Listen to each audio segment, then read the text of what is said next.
मित्रों सादर प्रणाम, मेरे साथ बने रहिएगा। आज हम लोग सब मिलकर के सीखेंगे कि हमारी परिषदीय विद्यालयों में परीक्षा होने के बाद में हमारे जो रिजल्ट्स कार्ड हैं उनके लिए हमें कैसे तैयार करना है, उनमें अंकों का बंटवारा हमें कैसे फिलअप करना है। तो मित्रों, हम आप सभी जानते हैं कि हमारी 3 परीक्षाएं संपन्न हो चुकी हैं, यानी कि प्रिंसिपल एग्जाम, यानी कि हमारा जो वार्षिक इम्तहान बचा है, वार्षिक परीक्षा बची है। इसके बाद में हमें अपने पूर्णतया जो रिजल्ट कार्ड है उनके लिए तैयार करना होगा। तो मित्रों, हम आप सभी जानते हैं कि हमारे जो अंक हैं वह निर्धारित हैं प्रत्येक परीक्षा के लिए, यानी कि प्रथम सत्र परीक्षा के लिए 10 अंक निर्धारित हैं, अर्धवार्षिक परीक्षा के लिए 30 अंक निर्धारित हैं और द्वितीय सत्र परीक्षा के लिए भी 10 अंक निर्धारित हैं। इधर मिलाकर के कुल मिलाकर के इन तीनों इम्तिहानों के लिए, तीनों परीक्षाओं के लिए 50 अंक हो गए हैं और जो 50 अंक शेष बचते हैं मित्रों, वह हमारे वार्षिक परीक्षा के लिए निर्धारित हैं। अब प्रश्न उठता है मित्रों कि इन अंकों का हम लिखित और मौखिक परीक्षाओं के बीच में कैसे बांटेंगे। तो मित्रों, शुरू करते हैं कक्षा 1 से। तो पहला जो कक्षा है, यानी कि कक्षा 1 है, वो हमारा स्कीम शेड्यूल ही बता चुका है कि उसके सारे विषयों की परीक्षा, उसमें यानी कि जो 3 विषय होते हैं, हिंदी, अंग्रेजी और गणित, उन तीनों विषयों की परीक्षा हमारी मौखिक रूप से ही होनी है।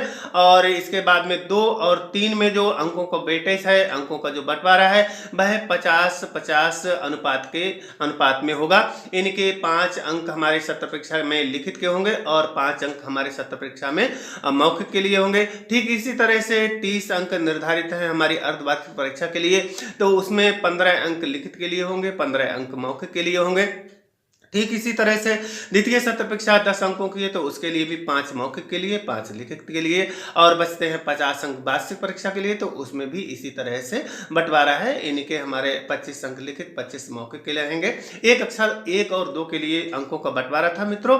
अब बात करते हैं 3 और 4 के लिए। तो मित्रों, इसमें जो है वह अनुपात बदल जा रहा है, इसमें 70:30 का हो जा रहा है, यानी कि 70 परीक्षा जो होगी दोस्तों, वह 7 अंक उसमें लिखित के लिए हो जाएंगे और 3 अंक मौखिक के लिए हो जाएंगे। इसी तरह से हमारा अर्धवार्षिक परीक्षा के अंकों का बंटवारा होगा, जो कि 30 अंकों की होती है। तो दोस्तों, इसमें 70:30 के हिसाब से 21 जो अंक होते हैं वह लिखित के लिए हो जाएंगे और 9 अंक शेष बचे हुए वह हमारे मौखिक के लिए हो जाएंगे। लेकिन यदि राउंड फिगर में देखें तो 20 अंक लिखित के लिए और 10 अंक बचे हुए हमारे मौखिक के लिए हो सकते हैं।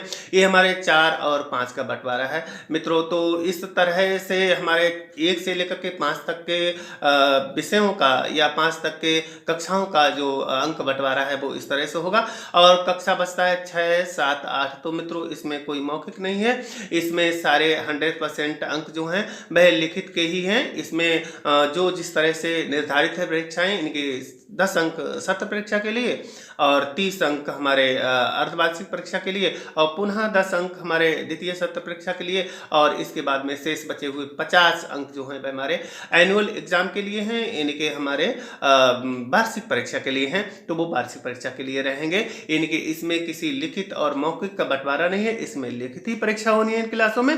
तो इनमें लिखित परीक्षा लेने पर और इसके बाद में लेने के बाद में हमें उनके अंकों का, उनकी कापियों का आकलन करके उन्हें अंक देना है, पूरे अंकों में जो भी हमें अंक निर्धारित किए गए हैं। तो मित्रों, ये बंटवारा है हमारे अंकों का कि इस तरह से हम अंकों को बांटेंगे। अब इसके बाद में चर्चा कर लेनी चाहिए, थोड़ी सी चर्चा कर लेनी चाहिए कि किस किस विषयों की हमें परीक्षा लेनी है। तो सबसे पहली बात तो इनमें सारे सब्जेक्ट्स का उल्लेख हमारे स्कीम शेड्यूल जो हमारे विभाग के द्वारा दिया गया था उसमें किया गया है। कक्षा 1 में हमारे 3 विषय हैं, इनके हिंदी, अंग्रेजी और गणित है। ठीक इसी तरह से हमारे जो हैं वह कक्षा 2 में भी हिंदी, अंग्रेजी और गणित है। और यदि हम सब्जेक्ट की बात करेंगे कक्षा 3 में, तो कक्षा 3, 4 और 5 में हमारा हिंदी है, अंग्रेजी है, गणित है, संस्कृत आदि उर्दू है। जो बच्चे उर्दू लेंगे उर्दू का एग्जाम देंगे, जो संस्कृत लेंगे संस्कृत का एग्जाम देंगे। हमारा परिवेश है, यानी जिसे हम सामाजिक विषय भी कह सकते हैं, कला संगीत है